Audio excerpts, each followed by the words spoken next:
মানুষ কিভাবে পারে পুরো একটা শিক্ষা প্রতিষ্ঠান শেষ করে দিচ্ছে ওরা। যদি ওদের পড়ালেখা বা ফ্যামিলিগত শিক্ষা থাকতোই তাহলে তো এই কাজটা করতে পারতো না। আমরা ফার্স্ট ইয়ার বেশি দিন হয় নাই আসছি কলেজে, কিন্তু কালকে থেকে পুরোটা দিন যেভাবে যাইতেছে আমাদের, আমরা খালি তাকায় দেখতেছি অসহায়ের মতো। একটা শিক্ষিত সমাজ কিভাবে এটা পারে? আমাদের এক্সাম পিছায় গেছে, আমাদের সেকেন্ড ইয়ারে আপু ভাইয়াদের পরীক্ষা বন্ধ হয়ে গেছে, প্রি টেস্ট এক্সাম। এইচএসসি তো আমাদের সময় মতো হবে, এদিকে তো পড়ালেখার ক্ষতিটা হয়ে যাবে। পড়ালেখার থেকে বড় কথা হচ্ছে পুরো কলেজটা আমাদের শেষ। এরকম কলেজ ঠিক কয়টা আছে আমার জানা নেই, বাট আমাদের কলেজ প্রচুর উন্নত ছিল, প্রত্যেকটা জিনিস ছিল আমাদের উন্নত মানের সবকিছু ছিল। যে কলেজ থেকে আসছে সেই কলেজে এইসব আছে কিনা, ওরা দেখছে কিনা, আমার খুব জানার ইচ্ছে ওরা এইসব দেখছে কিনা। আমরা পাইছি জিনিসগুলো ওদের, আমার কেন জানি মনে হয় জিনিসগুলো হিংসা থেকে করা হয়েছে, জেলাসি ছিল, একটা থার্ড পার্টি ছিল এখানে, সারা পুরো কলেজটা শেষ করে দিচ্ছে। একটা ক্যাম্পাস তো একটা ঘরের মতো, যেহেতু আমি এখানে আসছি, আমি আমার জন্য এটা 2 বছরের জন্য আসছি, কিন্তু যে কলেজটা করছে ওনার 14 বছর লাগছে, এটা 2010 সালে পরিস্থিতি হয়েছে। তো আমার দিক থেকে মানে আমার কালকে সারাদিন দেখছি, কিন্তু রাতে যখন দেখছি আমার কলেজের অধ্যক্ষ কান্না করছে, তখন ওই মুমেন্টে যে হয়তোবা দেখতে পারবেন যে আমার চোখে এখন পানি আছে, তো আমি রাখতে পারিনি। দুই পক্ষেরই দোষ আছে। আচ্ছা, আমরা চাচ্ছি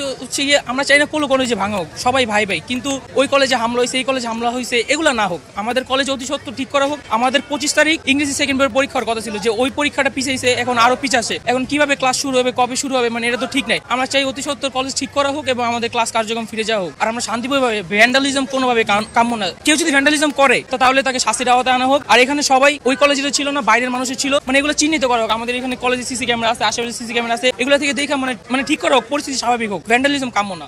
এটা আমাদের জন্য খুবই দুঃখজনক, কারণ হচ্ছে আমাদের বাসা থেকে আমরা হচ্ছে প্রত্যেকটা দিনের অর্ধেক সময় আমাদের হচ্ছে এই ক্যাম্পাসে কাটে। তো আমাদের একটা পরিবার এখানে, যারা এগুলা করছে তারা কখনো ছাত্র হতে পারে না, তারা এক কথায় ধরতে গেলে সন্ত্রাস। আমরা এতদিন হচ্ছে ছাত্রলীগ নিয়ে পড়েছিলাম, কিন্তু এখন যে ছাত্রলীগের থেকে বড় কিছু যে বাংলাদেশে এখনো রয়ে গেছে সেটা আমরা আন্দাজ করতে পারিনি, কিন্তু এখন আমরা বুঝতে পারছি যে ছাত্রলীগের থেকে বড় কিছু আছে। তারা কলেজে আসছে ভাঙচুর করতে। আমাদের কলেজের শিক্ষকরা তাদেরকে বলছে তোমাদের সব দাবি আমরা পূরণ করব, তোমরা কলেজটাকে আঘাত করো না, কিন্তু তারা শিক্ষকদের মানে নাই। আমরা কোন পজিশনে এসে পড়ছি যে আমরা শিক্ষকদেরকে সম্মান করি না? আমরা কেমন স্টুডেন্ট, শিক্ষকদের সম্মান করি না? ইভেন ওরা আমাদের শিক্ষকদের গায়েও হাত তুলছে, কেন সেটা করলো? আমরা তো কেউ এরকম কাজটা করি নাই, আমরা আমাদের ভাইয়ের বিচার চাইছি, কিন্তু এখানে আমাদের হাজারো ভাইকে আমরা হারাচ্ছি। তারা আহত, অনেকে নিহত হচ্ছে, হয়তো বা এখনো কিছু জানা যায়নি, কিন্তু এই কাজগুলো কেন হলো? এর কঠোর হচ্ছে আমরা দাবি জানাই, যারা এগুলো করছে আমরা তাদের বিচার চাই। কালকে রাতে আমি যখন আসছি এখানে আমার কলেজ দেখার জন্য, তখন দেখি সেনাবাহিনীর লোকেরা এখানে আছে। তারা তখন কেন ছিল? পরশু রাত থেকে এই ব্যাপারটা ভাইরাল হয়ে গেছে যে তারা আসবে। ওই দিন রাত থেকে তারা এখানে থাকতে পারতো, যখন আমাদের কলেজ ভেঙে চুরে চূর্ণ বিচূর্ণ করে দিচ্ছে তখন তারা আসছে। ব্যাপারটা হাস্যকর না? কেন আসলো তারা? তখন তারা নাই আসতো। পাল্টা ধাওয়া হচ্ছে, হতেই থাকুক, এরকম ভাবে মানে একটা বিশৃঙ্খলা সৃষ্টি হতেই থাকুক। সারা বাংলাদেশ এখন এরকম হচ্ছে। প্রশাসন সেই আগের মতো 3 মাস আগের মতোই তারা তাদের নীরব ভূমিকা পালন করছে। পরে আসার কোনো প্রয়োজন তাদের নাই আমার মনে হয়। আর এখন প্রশাসনকে তারা মান্যও করে না। প্রশাসনকে আমরা আর কি বলবো, তাদেরকে তারা মান্যও করে না। এখন হচ্ছে মানে ছাত্ররাই সব, তারা এরকম ভাবে। আর ওরা সরকারি কলেজ হয়ে একটা প্রাইভেট কলেজকে এরকম ভাবে তুচ্ছ তাচ্ছিল্য করে গেল, এটা কখনো কাম্য না। আমরা এর বিচার চাই, যারা এরকমটা করছে তাদেরকে চিহ্নিত করে তাদেরকে বিচার আয়ত্তে আনা হোক। শুধু আমরা তো এই ঘটনার তীব্র নিন্দা জানাই এবং প্রতিবাদ জানাই, আমরা বিচার চাই। ইনফ্যাক্ট এতগুলা স্টুডেন্টের ভবিষ্যৎ কি?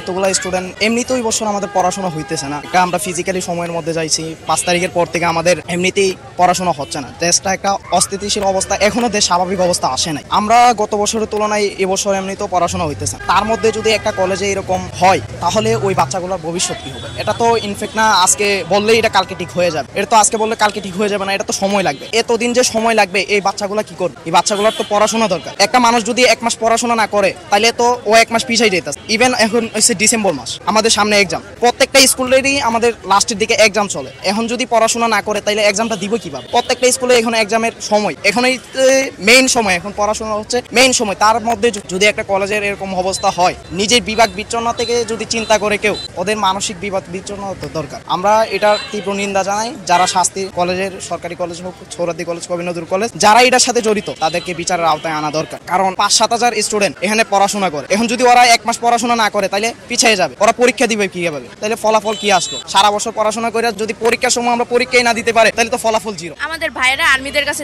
গিয়েছিল সাহায্যের জন্য, কিন্তু আর্মিরা ওদেরকে বলছে যে তোমরা কাদের সাথে লাগতাছো, ওরা তো একটা আঙুলের থেকে অনেক বেশি দাঁড়, আমরা তো ওদের সাথে পারবো না, তাহলে তোমরা কেন লাগতাছো? আমরাই আগে থেকে ভয় পাই, তাহলে আর্মিটা কেন আমাদের সেভ করবো না? ওরাই আগে থেকে আমাদেরকে আরো ট্রেড দিয়ে রাখে যে ওদের সাথে লাগতে যাও না, আমরা পারবো না ওদের সাথে, ওরা তুলের থেকেও বেশি দাঁড়। এগুলা কেন বলবো? তাহলে আমরা কেমন প্রশাসন? আমরা বাংলাদেশে রইল। এখানে আরো তৃতীয় পক্ষ ছিল হয়তো, সবাই তো মানে এক পক্ষে থেকে এত কিছু হওয়ার তো মানে হয়েছিল না। কিছু কিছু কারণ ছিল, কারো শত্রুতা হয়তো থাকতে পারে। কারণ আমাদের কলেজে এই অবস্থা হয়েছে, যদি পুলিশ প্রশাসনিক কেউ থাকতো তাহলে এই অবস্থা হতে পারতো না। না, এটা কোনোভাবেই কাম্য নয় আমাদের সাধারণ শিক্ষার্থী থেকে। থেকে। আর সাধারণ শিক্ষার্থীরা উচিত কোনো প্রতিষ্ঠানকে কোনো প্রকার হস্তক্ষেপ না করা। আর এই প্রধান শিক্ষার্থীরাই যদি বিভিন্ন প্রতিষ্ঠান হস্তক্ষেপ করে এইভাবে ভেঙে চুরে ফেলে, যেমন আমাদের এই প্রতিষ্ঠান যে অবস্থা করে গেছে কালকে ভারী ভারী অস্ত্রশস্ত্র এনে, তা খুবই হতাশাজনক আমাদের জন্য। আর এতে ফলে যে প্রতিষ্ঠান তো বন্ধ হয়ে গেছে, এর ফলে আমাদের পড়ালেখারও ক্ষতি হচ্ছে অবশ্যই। আর আমাদের পড়ালেখার যে তো ক্ষতি হচ্ছে এবং পরীক্ষা তো আমাদের পিছ হবে না, আর পরীক্ষার সিলেবাসও ফুল, কিন্তু আমাদের সময় নষ্ট হচ্ছে। এদিকে প্রতিষ্ঠানটিও বন্ধ। আবার আমাদের বিভিন্ন প্রতিষ্ঠানের শিক্ষার্থীরা যদি অন্য প্রতিষ্ঠানে গিয়ে এইভাবে হস্তক্ষেপ করে, তাহলে এটা আমাদের দেশের জন্য কল্যাণ সূচক না। অনেক রাগ হয়েছে, আমি কালকে এতগুলো দেখার পর আমার অনেক রাগ হয়েছে, কষ্ট লাগছে। যেহেতু অনেক শখের একটা কলেজ, নতুন আসছি, অনেক এখান থেকে একটা ভালো রেজাল্ট করে বের হবো। আমাদের কলেজ কিন্তু অনেক ভালো করে আমাদের পড়াশোনা একদম হাতে ধরে কলমে আমাদের পুরো গাইড করে। তো এখান থেকে কি হয়ে গেল, তো অনেক কষ্ট লাগছে। আমরা এটা আশাই করিনি ওদের থেকে। ওরা যদি একদম শিক্ষিত ফ্যামিলির ছেলে মেয়ে হইতো, অফকোর্স ওরা এটা করতে পারতো না। আমার মনে হয় না এগুলো সব অশিক্ষিত ফ্যামিলির ছেলে মেয়ে এসব করে দিয়ে গেছে। দীর্ঘ 13 বছর এখানে চাকরি করি, অ্যাসিস্ট্যান্ট প্রফেসর ইংরেজি। তো আমার অভিজ্ঞতা, এই প্রতিষ্ঠান তিল তিল করে গড়ে তুলেছেন আমাদের শ্রদ্ধেয় স্যার ডক্টর মাহবুব রহমান মোল্লা স্যার। এই এলাকার আসলে এলাকা না, সারা বাংলাদেশের একটা গর্ব, রেজাল্টের দিক দিয়ে, গুণগত মানগত শিক্ষার দিক দিয়ে। তো এখানে যে ঘটনাটা ঘটেছে আপনার একটু ইতিহাস জানা দরকার, শর্টলি বলছি। সেটা হলো যে একটা ছেলে মারা গেছে যার ভুল চিকিৎসার কারণে, তার প্রতিবাদ করতে যায় এটা ডাইভার্টেড হয়ে গেছে 7 কলেজের সাথে। আমরা বারবার চেষ্টা করেছি নেগোশিয়েট করার জন্য, কিন্তু তারা কোনো রেসপন্স করে নাই। যার কারণে ওখানকার যে প্রিন্সিপাল, তার এই বিবৃতিতে, বিশেষ করে উস্কানিমূলক রিভেঞ্জফুল যে একটা বিবৃতি, তার কারণে এর ফলাফল। আমরা ইন্টারমিডিয়েট ছাত্র পড়াই এবং ছাত্ররা বেশ কমলবতী, তারা এইগুলো রাজনীতি বোঝে না, সন্ত্রাস হানাহানি এগুলো বোঝে না। আমরা ওই শিক্ষা তাদের দেই না, যার কারণে তারা 7 কলেজ এক হয়ে 6 থেকে 7,000 স্টুডেন্ট নিয়ে তারা